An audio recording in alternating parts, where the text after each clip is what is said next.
What if martyrdom was just a radical means to escape life's nuance?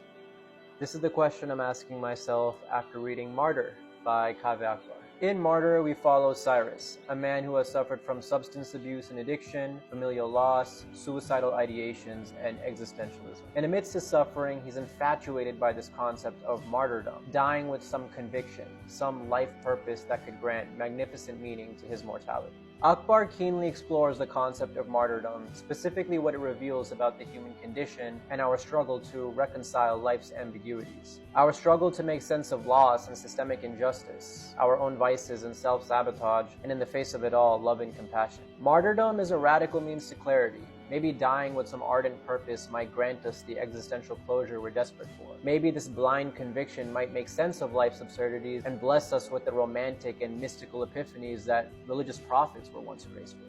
And I think this idea reveals Cyrus's true intention. Deep down, he doesn't want to die. He just wants to escape the suffering that is the desperation for meaning and clarity. And so Cyrus plans to write a book about martyrs, and he ventures to meet a dying artist in New York who's holding her last exhibition at the Brooklyn Museum, where she's spending her last days talking to people about life and death. In a way, she's a martyr herself, making her death a final testament to her art, her life. And I love Akbar's emphasis on the importance of art and how it relates to the concept of martyrdom. Art empowers us to find beauty in our truth, our traumas, our good memories, our unanswered questions. Maybe it's not about what's worth dying for, but what's worth living for. Art, finding love for life in the act of expression. The novel is filled with tender accounts and visceral poetic dream sequences that offer resounding moments of clarity and illustrate the beauty of the human condition. That's the point of art, and we witness Cyrus manifest this purpose for himself amidst his painful confusion. Ultimately, it's nuance that gives us clarity. It's ambiguity, it's contradiction, it's the coexistence of love and injustice that make life dreadfully beautiful.